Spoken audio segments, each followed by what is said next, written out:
매브랜 여러분 반갑습니다. 매일경제신문 부동산부 이석희 기자입니다. 소문과 추측이 무성하던 88 공급 대책이 드디어 나왔습니다. 제가 요약해본 핵심은 서울 공급을 늘리기 위한 수단과 방법을 가리지 않겠다라는 정부의 의지가 드러났다는 겁니다. 제가 지난 영상에서 불은 서울에 났는데 소방차는 수도권에 갔다 뭐 이렇게 비판을 하기로 했었는데 드디어 이제 서울에 소방차가 출동을 한 겁니다. 부동산에 이제 큰 관심을 갖지 않으셨던 분들한테 이제 88 대책의 맥락을 말씀드리면 최근 들어서 이제 서울 집값이 많이 들썩였죠. 그래서 정부에서도 조치를 취해야 돼서 지난달에 부랴부랴 한번 대책을 내놨습니다. 근데 이제 내놓은 대책들이 좀 부실하다는 비판도 있었고 대책을 내세울 때부터 다음 달, 그러니까 이번 달이죠. 이번 달에 추가 대책을 내놓을 거다라고 얘기를 했습니다. 많은 분들이 이제 문제 삼은 건 수도권이나 지방이 오르는 게 아니라 지금은 서울, 그 중에서도 선호 지역이 너무 빨리 오른다. 이거 좀 어떻게 해봐라 였는데 정부가 이제 그거에 대한 오답 노트를 들고 다시 돌아온 겁니다. 여러분, 서울의 공급이 부족한 건 결국 빈 땅이 없어서죠. 그래서 부수고 다시 짓는 정비사업만이 공급 확대의 유일한 희망입니다. 라고 말하려 했는데 정부가 오늘 이렇게 말했습니다. 누가 빈 땅 없대? 있어. 바로 어디냐? 그린벨트입니다. 이미 뭐 추측성 보도가 나오기도 했고 서울에서 공급 확대 이야기할 때 마지막으로 꺼낼 카드가 그린벨트 해제밖에 없다라는 말은 이제 뭐 전문가들이나 업계에서 많이 나왔던 얘기인데요. 그게 드디어 나왔습니다. 그린벨트 해제. MB 정부 이후 무려 12년 만입니다. 아끼고 아껴둔 그린벨트. 사실 지난 정부에서도 그린벨트 해제하겠다는 이야기는 있었습니다. 이제 문재인 정부는 지금보다도 더 급했죠. 부동산 때문에 정권에 명운이 달려 있었던 뭐 그런 상황까지 갔었는데 서울시는 언제나 최후의 보루로 그린벨트를 남겨두고 싶어 했습니다. 그래서 그때도 반대를 했었고요. 얼마 안 남아서 이거라도 남겨놔야 된다. 언젠간 무슨 일 때문에 필요할지 모른다. 이렇게 주장을 했었던 건데 그게 지금인가 봅니다. 12년 만에 풀겠다는 결정이 났습니다. 당연히 어딘지가 궁금하실 텐데 당연히 안 알려줍니다. 투기를 막아야 하기 때문이죠. 여러분, 서울시의 그린벨트 얼마나 되냐? 이제 궁금해하실 텐데 이렇게나 많습니다. 생각보다 이렇게 있어요. 이렇게 뭐 서초 강남구에도 있고 관악구, 강서구에 많고 이제 북한산 쪽에도 많죠. 그래서 이렇게 지금 있는 상황인데 정부가 이제 서울의 그린벨트뿐만 아니라 수도권의 신규 택지도 발굴하겠다고 한 상황인데 그래서 바로 어제 국토부와 서울시가 회의를 열고 어디 토지거래 허가구역으로 묻겠다라는 결정을 내렸습니다. 그리고 실제로 효력이 생기는 건 5일 뒤, 그러니까 13일부터라고 합니다. 그러니까 여러분 뭐 때려 맞춰서라도 난 투기하고 싶다. 아직 5일의 기회는 남아 있습니다. 자, 어쨌든 이렇게 많은 그린벨트 개발 제한 구역 중에 그래서 어디가 될 거냐? 여기 당첨! 이거는 11월에 발표한다고 합니다. 근데 국토부에서 이런 이야기를 했습니다. 그린벨트가 아까 보셨다시피 서울에 엄청 많아요. 뭐 강남에도 있고 강북에도 있고 동서남북 다 있습니다. 근데 이제 시장에서는 집값이 오르는 곳이랑 가까운 데를 풀어야 집값이 안정되지 않냐. 뭐 이런 얘기들을 많이 하죠. 그래서 국토부가 오늘 어떻게 얘기했냐? 선호 지역이 상당 부분 포함된다고 밝혔습니다. 강남 서초구 그린벨트도 풀릴 거다라는 이야기처럼 저는 들립니다. 자, 어쨌든 그린벨트 포함해서 올해 안에 이렇게 발표될 물량이 총 5만 호가 된다고 합니다. 물론 그 중에서 그린벨트가 차지하는 부분이 엄청 많지는 않을 겁니다. 뭐 많아야 1만 호, 2만 호 뭐 이 정도 될 거라는 전문가분들의 예측도 많으셨는데 어쨌든 그렇게 많지는 않고요. 그리고 이 그린벨트에서 풀리는 물량은 분양가 상한제가 적용이 됩니다. 어쨌든 좋은데 풀리면 저렴한 로또가 또 나온다는 거예요. 자, 그래서 이 정도까지가 오늘 나온 그린벨트 관련된 내용들이었고요. 빈 땅을 이렇게 풀긴 하지만 말씀드린 대로 그렇게 많지는 않죠. 절대 다수는 결국 정비사업입니다. 근데 이 정비사업이 잘 되려면 어떻게 해야 되나요? 첫 번째, 부수고 다시 지으면서 늘어나는 아파트가 많아야, 그러니까 팔 게 많아야 하고 두 번째는 이 늘어난 아파트들이 비싸게 팔려야 합니다. 그래서 이게 결국 이 두 가지를 엮어서 사업성이 좋다고 하는 건데 원래 살던 분들이 자기 돈 안 내려 하기 때문에 이 사업성에 목을 매는 거죠. 근데 요즘 정비사업 어땠나요? 일단 이미 있는 아파트들이 너무 빽빽합니다. 나라에서 이제 땅을 관리할 때 일정 정도 이상 빽빽하게 건물을 짓지 못하도록 정해놨어요. 그게 이제 용적률 제한이라고 하는 겁니다. 이게 이미 꽉 차서 부수고 새로 지어도 팔 수 있는 아파트가 많지 않았어요. 그래서 이번에 정부가 이 용적률을 올려줍니다. 이거 굉장히 큰 이야기입니다. 예전에 용적률을 올려줄 때 뭐 늘 조건을 달았습니다. 뭐 역세권만 된다, 공공기여를 어찌 해라. 근데 이번에 그런 거 없습니다. 일괄적으로 10%를 더 줍니다. 가령 이제 이종주거 지역 같은 경우는 법적 상한 용적률이 250%죠. 근데 이게 275%로 늘어난다는 겁니다. 3종주거는 300%에서 330%로 늘어나게 되는 거고요. 이거 어마어마한 내용입니다. 똑같은 땅이지만 여기에 지을 수 있는 건물 면적이 일괄적으로 10%가 늘어난다는 거니까요. 그만큼 팔 수 있는 아파트가 늘어난다는 거죠. 그치만 안 좋게 보면 서울 전역이 10% 빽빽해질 수도 있다는 겁니다. 자, 그리고 이거는 큰 내용이기 때문에 3년 동안만 한시적으로 완화합니다. 그리고 대책 발표 이전에 사업계획 인가가 난 곳들은 당연히 이 혜택을 보진 못하고요. 좀 어려운 개념이긴 한데 여러분, 용적률은 상한 용적률이라는 게 있고 법적 상한 용적률이라는 게 있습니다. 상한 용적률은 조합이 땅을 기부 체납했을 때 인센티브로 받을 수 있는 최대 용적률이고, 그 다음에 여기서 법적 상한 용적률까지 더 갈 수 있는데, 가려면 올려준 용적률의 절반은 임대주택으로 내놔야 해요. 가령 상한 용적률이 250%고 법적 상한이 300%라면 50%까지 올릴 수 있는 거죠. 그래서 이 50%를 올려서 300을 받았다. 그러면 올라간 50% 중에 절반인 25%를 임대주택으로 내놔야 하는 겁니다. 근데 이 임대주택을 물론 공짜로 내놓는 건 아니고 정부에서 이걸 사는데 이 가격을 좀 싸게 샀어요. 근데 이것도 지금보다 40% 비싸게 사준다고 합니다. 조합 입장에선 이러면 들어오는 돈이 더 많아지는 거니까 사업성이 높아지겠죠. 이렇게 하려면 법을 바꿔야 하는데, 재개발 같은 경우에는 시행령이어서 이미 올해 4월에 예고를 하고 다음 달부터 시행할 예정입니다.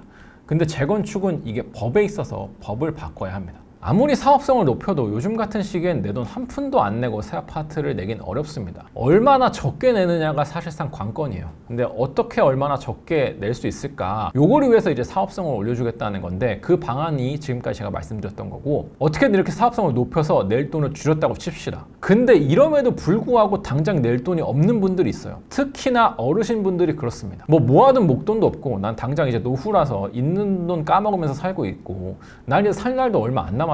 재건축 못해, 안 해, 뭐 이렇게 나오시는 분들이 많단 말이죠. 그래서 이래서 안 되는 경우도 많거든요. 근데 여러분, 이 방법이 나왔습니다. 사실 요게 얼마 전에 이제 주사년이었나요? 건사년이었나요? 어쨌든 연구원에서 한번 이런 걸 해보면 어떻겠냐라고 이제 제안을 했던 내용 중에 하나였습니다. 바로 뭐냐면 주택연금을 활용하는 겁니다. 여러분, 주택연금이 뭐냐면 내가 살고 있는 집을 담보로 제공하고 매달 생활비든 혹은 필요할 때 큰 돈이든 빼서 쓸 수 있게 만들어 놓은 상품이에요. 여러분, 근데 이걸 무작정 아무 때나 막 빼서 쓰면 부실이 발생할 수도 있으니까 이제 생활비 목적으로 매달 나가는 거 외에 이제 일시 인출할 수 있는 것에 용도와 한도를 정해놨었습니다. 용도는 이제 뭐 내가 나이 들어서 아픈 데가 많은데 이럴 때 급한 치료비를 쓴다던가, 아니면 내가 뭐 세금을 내야 되는데 당장 돈이 없어서 필요해, 뭐 이럴 때 등등으로 제한을 해놨거든요. 그리고 한도도 이제 주택 가격별로 총 대출 한도가 정해지고 그 한도의 50%까지만 됐었어요. 근데 이제 이 개별 인출, 일시 인출할 수 있는 목적에 재건축 분담금 내는 것도 포함을 시켜주겠다는 겁니다. 그러니까 내가 담보로 제공한 집이 재건축을 하는데 돈이 들면 그것도 주택연금으로 되게 하겠다는 겁니다. 그리고 이거에 대한 한도도 총 대출 한도의 원래는 50%인데 분담금 내는 거에 한해서만 70%까지 올려주겠다는 겁니다. 여러분, 지금까지는 정부가 그래서 이 재건축 사업성을 어떻게 높여줄까에 대한 얘기를 했다면, 정비사업에서는 사업성만큼이나 중요한 게 속도입니다. 여러분, 음마아파트 보세요. 재건축 하겠다고 한 지 거의 30년이 돼가는데도 아직 한참 멀었습니다. 그리고 사실상 이 속도가 결국에는 사업성에 포함된다고 봐야 합니다. 속도도 결국엔 다 돈을 줄이는 거거든요. 그래서 정부가 이 속도를 높이기 위한 방안도 내놨습니다. 자, 조합 설립을 위한 요건을 완화했습니다. 원래는 조합 설립을 하려면 전체 소유주의 75% 이상 동의를 해야 돼요. 그러면서도 각 동별로 최소 동의를 50%를 넘겨야 했는데, 전체 소유주 동의 요건은 70%로 낮추고 동별 동의율도 50%에서 33.33%, 그러니까 3분의 1로 낮추겠다고 합니다.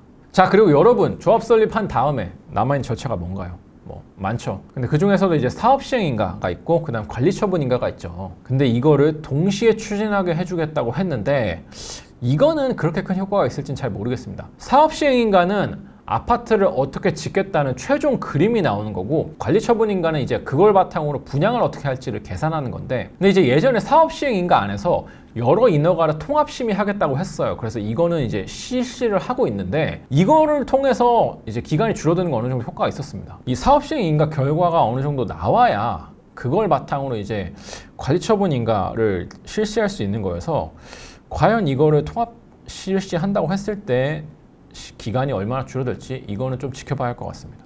자, 여기까지가 이제 재건축 재개발 정비사업에 대한 내용들이었고요. 이거 외에도 정말 많은 내용들이 있었습니다. 제가 뭐 수도권으로 소방차 가는 거 이제 비난하긴 했었는데, 어쨌든 수도권의 공공택지에도 아파트를 얼마만큼 짓겠다라고 발표를 했었죠. 근데 이제 요거에 대해서 정부가 뭘 하겠다고 했냐면 수도권의 공공택지에 아파트를 지었는데 미분양이 날 수도 있잖아요. 만약에 이 미분양이 날 거라고 예상이 되면 사업자들 입장에서는 이거를 내가 해야 되나 말아야 되나 지금 계속 고민하면서 미루거나 안 할 수도 있는 거잖아요. 근데 정부가 공공택지에 짓는 아파트에서 미분양 난다?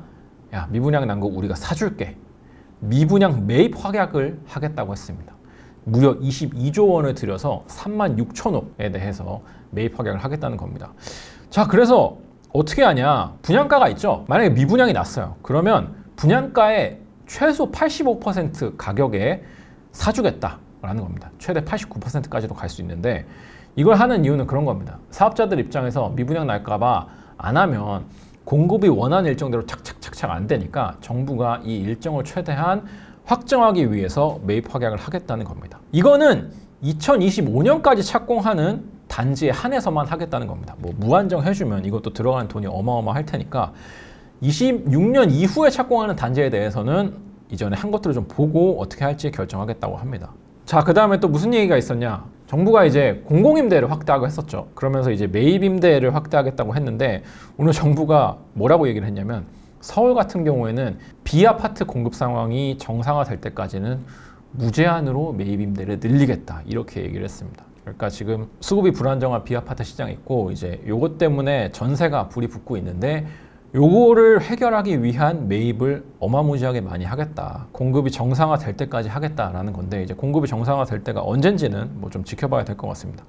자, 이외에도 뭐 민간 사업자가 이제 공공 신축 매입을 할 때 뭐 세율을 좀 혜택을 준다던가 여러 가지 내용이 있었습니다. 말씀드렸던 정비사업 외에도 여러 가지 내용이 있었는데 요거는 제가 생각할 때는 중요도가 조금 떨어진다고 판단해서 지금 당장 다루진 않고요. 나중에 이제 저희가 커뮤니티를 통해서 이 오늘 나온 보도자료에 대한 정리본을 한번 올려드리도록 하겠습니다. 자, 그래서 오늘 88 대책에 대한 요약과 평가는 이 정도로 해보겠는데요. 과연 이 정비사업 활성화 그리고 그린벨트 해제를 통해 서울 집값이 얼마나 안정될 수 있을지 지켜볼 필요가 있을 것 같습니다. 특히나 이제 그린벨트 같은 경우에는 풀고 나서도 공급될 때까지 못해도 10년은 걸린다 뭐 이런 얘기들이 있기 때문에 당장의 효과를 기대할 수 있는 거는 이렇게 발표를 했을 때 심리가 안정되는 거거든요. 결국에는 공급이 부족할 거다라는 미래에 대한 불안 때문에 지금 이제 매수가 일어나고 있는 거라는 판단도 드는데 이제 그거에 대해서 이렇게 그린벨트까지 풀어서 이 정도 물량 쏟아내면 그래도 살래? 이제 이런 효과가 있는 거죠. 그 다음에 이제 재건축도 어쨌든 안 될 것 같았던 데들이 좀 하게 되면 장기적인 관점에서 봤을 때는 어쨌든 서울 공급을 안정시킬 수 있는 방법이기 때문에 효과가 있을 것 같은데 문제는 이제 이렇게 되면 또 이제 어떻게 되냐면 가격이 낮아졌던 재건축들에 대해서 약간 이제는 재건축도 다시 살만할 것 같은데 수요가 그쪽으로 옮겨붙을 수 있다는 거죠. 근데 어쨌든 뭐 그게 막 엄청난 투기 수요가 아닌 한 신축에 갔던 수요가 이제 돌아오는 거기 때문에 전반적으로 고르게 집값이 안정화되는 효과는 누릴 수 있을 것 같긴 합니다. 어쨌든 오늘 영상은 여기서 마무리하도록 하고요. 추가적인 내용들은 저희가 커뮤니티를 통해서 정리를 해드리도록 하겠습니다. 그러면 저는 이만 인사드리도록 하겠습니다. 감사합니다.